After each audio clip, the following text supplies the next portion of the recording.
Millie Bobby Brown takes on the role of Princess Elodie in the Netflix film Damsel.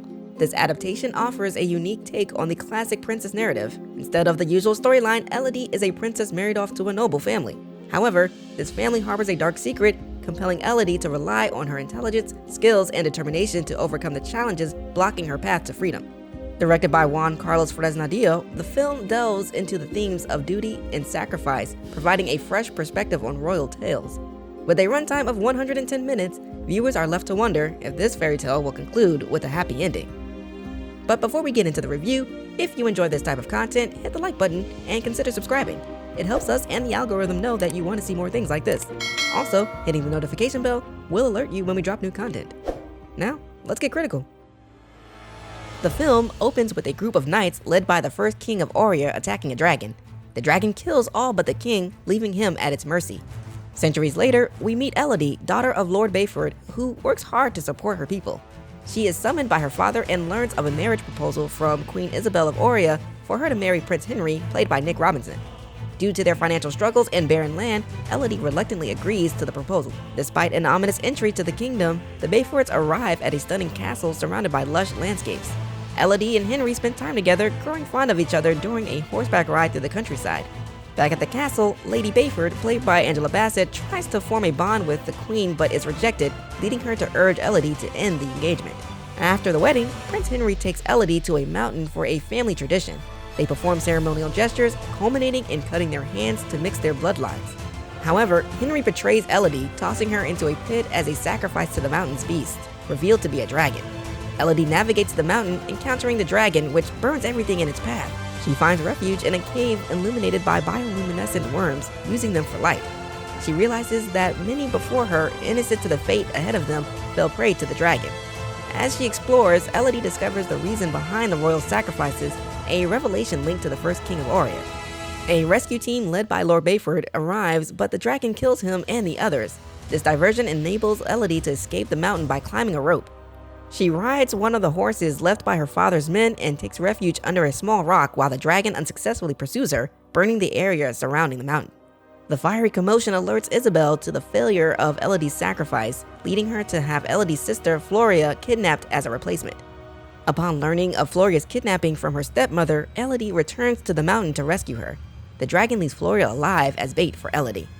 Elodie devises a plan to distract the dragon while she reaches Floria. Instructing her sister to hide, Elodie confronts the dragon and tries to convince it that they have both been deceived by the Orians. Initially resistant, the dragon eventually attacks Elodie, but she manages to trick the dragon into burning itself. After its defeat, Elodie heals the dragon with glowing worms. Together, Elodie and the dragon disrupt another wedding at the palace. Elodie advises the bride and her family to flee, while the dragon sets fire to the palace, burning the Orian royals and nobles inside. Elodie, Floria, and Lady Bayford sail home with supplies, accompanied by the dragon. The film's direction follows a straightforward path, with the main twist revealing the centuries-old tradition of sacrificing innocent women to a dragon. Themes of duty and sacrifice resonate throughout the narrative as characters confront their own obligations and personal sacrifices. Elodie sacrifices her dreams of exploration to marry a prince and secure wealth for her people, while Queen Aria compromises her morals for the kingdom's peace and prosperity. The absence of a king in the present-day timeline underscores the film's predominantly female-driven narrative, relegating male characters to background roles.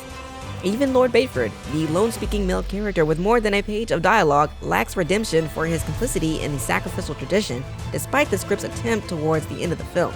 While the movie occasionally showcases well-crafted dialogue, such as the conversation between Lady Bayford and Queen Aria, these moments are scarce. Instead, the film relies heavily on visuals and the subversion of traditional fairy tale tropes, resulting in a somewhat flat and one-dimensional story. Nevertheless, Elodie undergoes some character development as she discovers her inner strength and asserts control over her own destiny amidst the turmoil.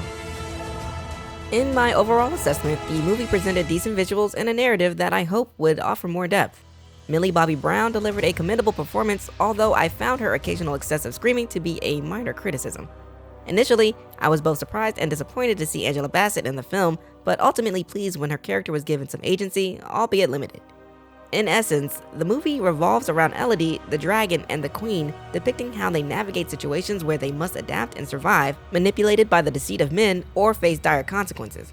This film could have been greatly enhanced by providing more perspective on the Queen and the dragon as pivotal elements to explore.